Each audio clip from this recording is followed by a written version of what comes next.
मी सर्वप्रथम ह्या आयोजनासाठी मनापासून धन्यवाद देतो आणि हे भावना व्यक्त करू इच्छितो का आता 3-4 विषय मिक्स होतात त्याच्यात असं मला वाटतं.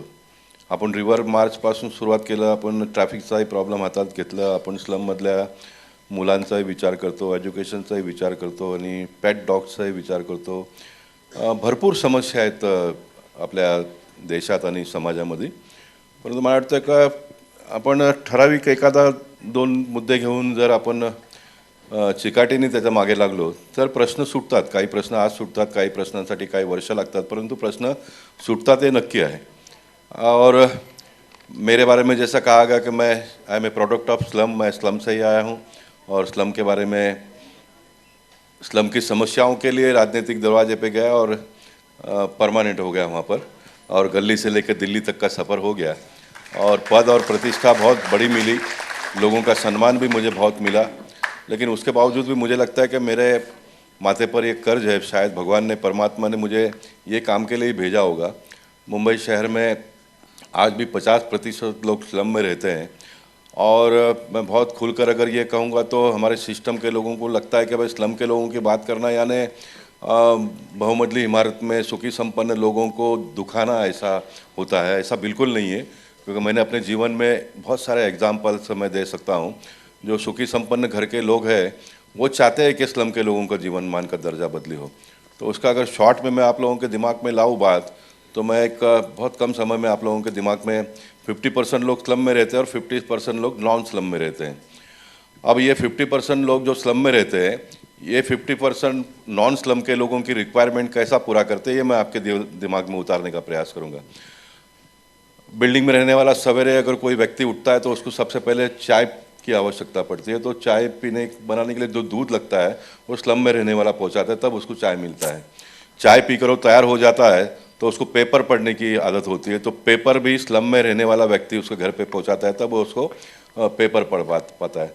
वो नहा धो के तैयार हो जाता है, अगर अपने जगह पर काम के लिए जाता है या जॉब करने के लिए जाता होगा या तो स्वयं का उसका व्यवसाय होगा. स्वयं का व्यवसाय होगा तो ड्राइवर जो रखा है वो भी स्लम में से आया हुआ ड्राइवर उसको अपने जो भी व्यवसाय का जगह है वहाँ पर पहुँचाता है. सामान्य व्यक्ति भी अगर होगा तो उसको गाड़ी नहीं होगी तो रिक्शा में जाता है, तो रिक्शा चलाने वाला भी स्लम का होता है. वो अपने फैक्ट्री में या तो अपने दुकान में चले जाने के बाद में उस फैक्ट्री और उस दुकान में काम करने वाला भी स्लम का ही होता है. ओके, वो स्लम का होता है. ये एक फर्स्ट फेज का पूरा हो गया. तो दोपहर को उसको भोजन के लिए जो टिफ़िन घर से आता होगा या तो जो भी होगा, तो जो भाजी बनती है वो भी वो स्लम में रहने वाला व्यक्ति वासी जाकर, नई मुंबई जाकर भाजी लाता है, फुटपाथ पर बैठ कर बेचता है, तब वो भाजी बनती है. और पूरा दिन भर का आप प्रोसेस देखो तो ये पूरा स्लम में रहने वाले 50% लोग 50% नॉन स्लम के लोगों के आवश्यकताओं को पूरा करते हैं. ये एक जॉइंट वेंचर है, लेकिन इसके बारे में किसी ने खुलकर बोलने की आवश्यकता है, किसी ने बात को समझने की आवश्यकता है. ये हम सब लोगों के लिए शर्म की बात है. मैं बहुत ऑन रिकॉर्ड कहना चाहूँगा कि आज़ादी के 75 साल अमृत महोत्सव हम लोगों ने बनाया, लेकिन मुंबई में आज भी 50% लोग स्लम में रहते हैं. अब स्लम के बारे में अगर आपको मैं बताऊं तो सरकार नाम की जो चीज़ है उसको 1 रुपये का खर्चा नहीं है. विदाउट स्पेंडिंग ए पेनी आप लोगों को 300 फुट का घर दे सकते हो. इस प्रकार का स्कीम बना है, इस प्रकार का स्कीम बना है. मैं इस विषय के बारे में अगर रिवर्स मार्च जवाबदारी लेते तो बड़े से बड़े टॉप IAS ऑफिसर को लेके आओ मेरे सामने, हम डिस्कशन करेंगे. मुंबई के शहर के लोगों को देखने दो, मुंबई के शहर के लोगों को देखने दो. ये जो ब्यूरोक्रेट्स है इन्होंने पूरे सिस्टम को अपने हाथ में लिया है. और मैं ये बात भी कहना चाहूँगा कि सरकार चलाने वाले लोगों भी इतने व्यस्त होते हैं. महाराष्ट्र इतना बड़ा है, मुंबई इतना बड़ा है और समय नहीं मिलता है. और फिर ये ऑफिसर लोग जो फाइल बना कर लाते हैं, जो कहते हैं इसमें बरसों निकल जाते हैं. मैं आपको बताऊँ, ये मुंबई शहर में आज 100 माले की बिल्डिंग भी बनती है. तो इस मुंबई शहर में जब स्लम एक्ट 1976 में बना तो पहले जैसे आज बिल्डर लोग बिल्डिंग बनाते हैं तो ज़मीन मालिक चाल बनाते थे, ग्राउंड प्लस 1 का भी बनाते थे और वो बेचते थे. नीचे अलग व्यक्ति लेता था, ऊपर अलग व्यक्ति लेता था और वो बेचते थे. लेकिन स्लम एक्ट में इसका प्रोविज़न ना होने की वजह से हज़ारों लोग बेघर हो गए. आप लोगों को आश्चर्य लगेगा, हज़ारों लोग बेघर हो गए बिल्डर ने किसी को समय समय पर 5 लाख, 10 लाख, 15 लाख रुपया देकर निकाल दिया, किसी को नाला सुपारा में घर लेकर दे दिया। अब मरता क्या नहीं करता है, उसको नगर सेवक मदद नहीं करे, उसको एमएलए मदद नहीं करे, उसको सांसद मदद करे नहीं मदद करे, उसको सिस्टम नहीं मदद करता है, उसको जुडिशरी मदद नहीं करता है। मैं ऑन रिकॉर्ड कहना चाहता हूँ, जुडिशरी ने भी कभी कभी सुओ मोटो बहुत सारे आदेश निर्देश देते हैं। मैं सम्मान करता हूँ जुडिशरी का, क्योंकि जुडिशरी की वजह से हमारा देश 130 करोड़ का ये देश चल रहा है। लेकिन जुडिशरी के भी दिमाग में कभी आया नहीं कि भाई इसका रास्ता निकलना चाहिए। जो वकील स्लम के लोगों को स्टे लेकर देते थे, वही वकील प्रमोट होते होते जुडिशरी पे चले गए। लेकिन जुडिशरी में जाने के बाद में भी उनको ये लगता नहीं कि इस मुंबई शहर की समस्या पर हमने कोई रास्ता निकालना चाहिए। जैसा मैं नगर सेवक से लेके, उसके पहले तो पार्टी का कार्यकर्ता था, मैं सांसद तक बन गया हूँ, तो आज भी मैं विषय पर लड़ रहा हूँ। जैसे जैसा मेरा पोजीशन बदलता गया, मैं विषय को अलग मोड़ देते देते पूरी समस्याओं को मैं कैसे सुधारूँ, इसके बारे में मैं बात करता हूँ। तो जुडिशरी के लोगों ने भी इसके बारे में कभी बात ही नहीं की। पूरा व्हाट इज़ द स्लम, क्यों स्लम हुआ मुंबई शहर में? क्योंकि मैं सरकार को भी दोष नहीं देना चाहूँगा। 1947 में देश आज़ाद हुआ, उसके बाद में 4 लड़ाइयाँ लड़ी हमने, उसमें से निकलते निकलते यहाँ तक पहुँचे। समय बीतता जाता है, तो हम विकसशील देश भी नहीं है कि हाउसिंग स्टॉक बना दे और लोगों को रहने के लिए देवे। हम उस स्टेज पे पहुंच रहे हैं, लेकिन पहले हमारी ये पोजीशन नहीं थी। लेकिन बन गया तो बन गया ना, अब बन गया तो उसको कैसे ख़त्म करें, इस विषय पे हमने आगे काम करना चाहिए। मुझे खुशी इस बात की है कि कम से कम आपके संस्था ने जीरो स्लम के बारे में मुद्दे को हाथ में लिया और आप लोग इसके बारे में डिस्कशन कर रहे हो। मैं बहुत बार मेरे साथ में काम करने वाले लोगों को कहा कि महाराष्ट्र की जब विधानसभा चलती है तो ऐसा कोई दिन नहीं जाता है जिस दिन हम किसानों के बारे में बात नहीं करते। किसानों के बारे में बात करना चाहिए, और ज़्यादा बात करना चाहिए। किसानों की सारी समस्याओं पे समाधान हमने ढूंढना चाहिए। किसानों का जीवन मान का दर्जा बदले, उसके लिए भी सब लोगों ने मिलकर काम करना चाहिए। लेकिन साहब, मुंबई के 50% झोपड़पट्टी वालों के बारे में एक दिन तो कोई बात करेगा? एक दिन तो कोई बात करेगा? ताकि 50% लोगों को ये लगे भाई हमारे बारे में भी कोई चिल्ला रहा है, कोई आवाज़ उठा रहा है, कोई महाराष्ट्र के विधानसभा में आवाज़ उठ रही है। अब ये दयनीय स्थिति है। मैं आईएएस ऑफिसर की बात इसलिए करता हूँ, मेरे सामने किसी को भी बिठाए मैं उसके साथ में कॉम्पीट करने को तैयार हूँ, मैं उसके साथ में डिस्कशन करने को तैयार हूँ। मैं ये कहना चाहूँगा कि स्लम का जो कानून है उसमें 1 रुपया खर्चा किए बगैर लोगों को घर मिल सकता है। मैं ये कहना चाहूँगा आगे सेकेंड फेज पर कि हम लैंड बैंक क्रिएट कर सकते हैं मुंबई शहर में। We can create land bank. 22 माले की बिल्डिंग तो आज बन रही है स्लम के। अगर आप करप्शन फ्री, जैसा स्लम फ्री की बात करते हो, तो करप्शन फ्री अगर आप काम करेंगे तो 2500 रुपये में मैक्सिमम, चलो 3000 रुपये तक जाता हूँ, लेकिन मैं कहता हूँ कि 2500 रुपये में स्क्वायर फीट का काम होता है। तो सरकार जितना MP fund, MLA fund, corporator का फंड, ये सारा फंड यूज़ करती है, वो फंड से भी हम पूरा खाली एसआरए का काम करें तो सब क्यों ये लादी लगानी पड़ती है हर साल मुंबई शहर में? आप एक बार स्लम को डिक्लेयर कर दो, पूरा पक्का आप आरसीसी का रोड है, जैसा अभी बड़े बड़े रोड हम बना रहे, स्लम के बिल्डिंग के भी रोड बना दो। आपको आगे कोई काम ही नहीं ना, आपको कोई काम ही नहीं है। और आप आने वाले दिनों में जो एजुकेशन के लिए हमारे पास जगह नहीं है, मुंबई शहर में बहुत सारे इस प्रकार की हेल्थ के लिए हमारे पास जगह कम है, इंफ्रास्ट्रक्चर कम है। आप ये लैंड बैंक क्रिएट करके ये सारे लोगों को दे सकते हो, उसमें से बड़े पैमाने पे पैसा सरकार के तिजोरी में आ सकता है। मैं ऑन रिकॉर्ड गारंटी के साथ में कोई भी बड़ा इकोनॉमिस्ट हो उसके साथ में डिस्कशन करने के लिए तैयार हूँ। सुपर आईएएस ऑफिसर जो होगा उसके बारे में डिस्कशन करने को तैयार हूँ। और मैं इस बात की गारंटी भी देता हूँ कि जीत कर मैं जाऊँगा, कोई ऑफिसर जीत नहीं पाएगा। ये मैं इसलिए कहता हूं कि उसको जवाब देना पड़ेगा। You are IAS officer, why you have not solve this problem in 1976 में स्लम एक्ट हुआ है। 1976 में क्यों नहीं ये समस्या पे हम समाधान ढूंढ पा रहे हैं अभी भी? तो ये हो सकता है, इसलिए मैं अपनी बात को बहुत आगे न बढ़ाते हुए इतना ही कहना चाहता हूँ कि आप इसको थोड़ा धार इसका करिए, इसका धार होना चाहिए थोड़ा, इसको और धारदार करो, और ताकि ये हम जैसे लोगों का दिमाग ठिकाने पे आए, ऑफिसरों का दिमाग ठिकाने पे आए। और मुंबई शहर में मैंने बीच में एक बार ये भी बात कही थी और ये मैंने ऑन रिकॉर्ड कहा था। देश के प्रधान नरेंद्र मोदी जी हुए और उन्होंने सारे सांसदों को एक एक गांव दे दिया। मुझे गोरा गांव दिया था, मैंने उसको डेवलप किया। एक एक सांसदों को एक गांव दे दिया।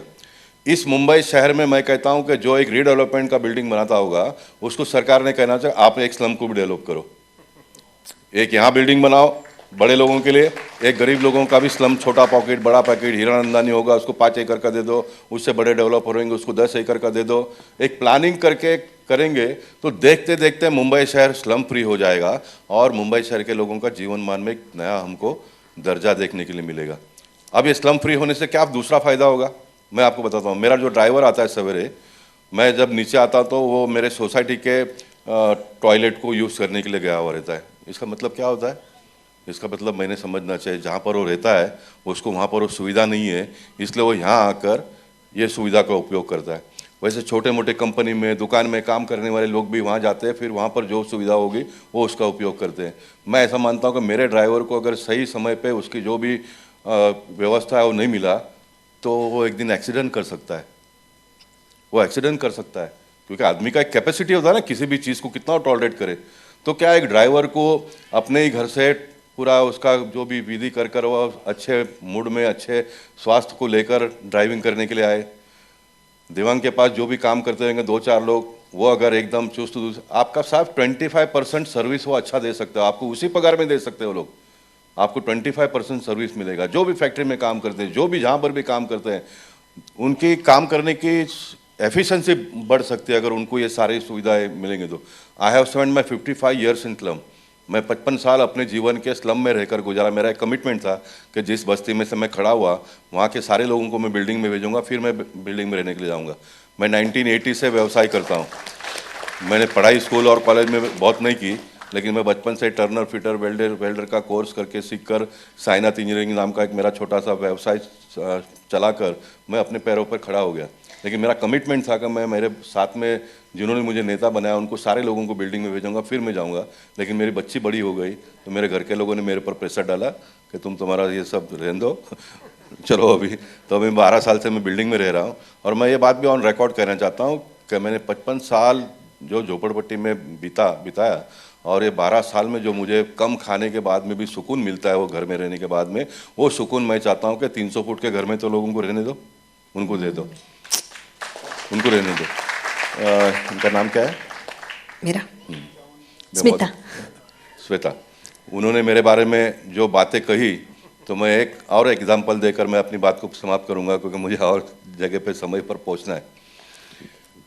देखिए, माँ बाप अपने बच्चों को बहुत परिश्रम करके पेट मारकर पढ़ाते लिखाते हैं।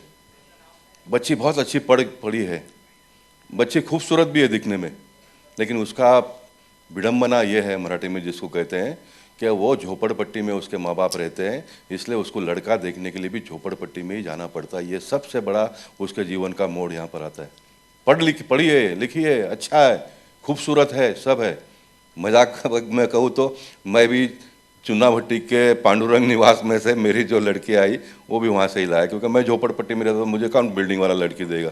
मैं वेल टू डू था, व्यवसाय अच्छा करता था, लेकिन मुझे ये वास्तविकता है। लड़की ही नहीं, लड़कों के बारे में भी, लड़कों के बारे में एक बार उसको 300 फुट का घर मिलेगा। परसों एक झोपड़पट्टी के उसमें मैं भाषण करके आया, इन दिनों में तो 22 माले का घर बन रहा है। लड़की देने वाला पहला पूछता है कहाँ रहता है, एड्रेस क्या है, तो गोपाल अपार्टमेंट या तो देव्यांग अपार्टमेंट और 12 में रहता हूँ बोलेगा ना, फिर वो लड़के का बाप पूछेगा ही नहीं स्क्वायर फीट कितना है करके, क्योंकि उसको मालूम है मैं तो 8वें माले पे रह रहा हूँ, ये तो 12वें माले पे रहता है लड़की वाला। यहाँ पर स्टोरी खत्म हो जाती है। यानी ये एक फैक्ट है, इसके बारे में बहुत गंभीरता से सोचना पड़ेगा। G20 का नेतृत्व हमारे देश के प्रधानमंत्री के कर्तृत्व से हमको मिला है। हमारा देश बहुत तेज़ी से आगे बढ़ रहा है और जो मुंबई शहर जिसको हम फाइनेंशियल कैपिटल ऑफ हमारा देश का, मुंबई शहर, अटल जी यहाँ पर आए थे, हमको इसको मुंबई को कमर्शियल हब बनाना है। मनमोहन सिंह जी आए थे, उन्होंने भी यही कहा कि हमको कमर्शियल हब बनाना है। कमर्शियल हब बन रहा है, जिस दिन मेट्रो का पूरा कामकाज हो जाएगा मुंबई एक अलग मुंबई होगा। लेकिन उस मुंबई जब निर्माण हम करेंगे तब ये 50% स्लम के लोगों को हम अगर हम ठीक ठाक, क्यों हमको G20 के लोग आते तो सब कवर करना पड़ता है कपड़ों से, क्यों ये करना पड़ता है भैया?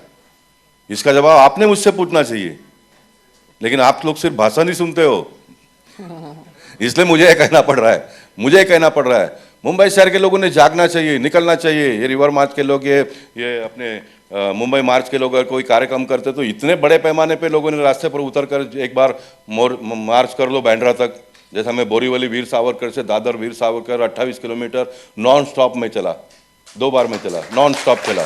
एक बार निकालो दहिसर से बांद्रा तक, जागरूक कर दो, मुंबई शहर को पता चलेगा क्या है करके। तो ये करिए। मेरी भावनाओं से आप समझ गए होंगे कि मेरे पास अंदर बहुत मटेरियल पड़ा है, स्टॉक पड़ा है। सिर्फ एक दिन स्लम के बारे में सारे बुद्धिमान लोगों को लेके आओ, इधर पकड़ कर बिठाओ, उनको बात करने दो, मैं भी बात करूंगा और इसका रास्ता हम निकालेंगे। और मैं ये प्रयास चालू रखने वाला हूँ। मैं बहुत लंबा पॉलिटिकल इनिंग में खेल चुका हूँ, लेकिन मुझे आने वाले दिनों में बहुत खुलकर स्लम के बारे में और सामान्य लोगों के बारे में कहने से कोई रोक नहीं पाएगा, और वो मैं काम करने वाला हूँ। मैं फिर एक बार आपको धन्यवाद देना चाहूँगा क्योंकि आपने इस मुद्दे को उठाया। इस मुद्दे को और थोड़ा तेज़ी से आप आगे बढ़ाइए, यही मैं अपेक्षा आपसे करता हूँ। आप सब लोग इस कार्यक्रम में इतनी बड़ी संख्या में आए, इसलिए मैं आप सबका भी अभिनंदन करना चाहता हूँ, आपको धन्यवाद देना चाहता हूँ। और मैं आपको बताता हूँ, जो छोटे उम्र के लोग यहाँ पर बैठे हैं, आने वाले दिनों में 10 साल 15 साल जब कभी भी ये मुंबई का स्लम फ्री होगा, उस दिन आप लोगों को अच्छा लगेगा कि इस प्रकार के एक आंदोलन में हम भी शामिल हुए थे, है ना। आज़ादी के समय पे हम पैदा ही नहीं हुए थे, इसलिए हमको वो लड़ाई तो लड़ने के लिए मिली नहीं। मैं ऐसा मानता हूँ कि ये आज़ादी के बाद का दूसरा लड़ाई होगा, आंदोलन होगा, जो मुंबई शहर को स्लम फ्री करने का। इसमें आप सब लोग जुड़ जाइए, यही अपेक्षा करता हूँ। बहुत बहुत धन्यवाद। भारत माता की जय। जय महाराष्ट्र। Thank you.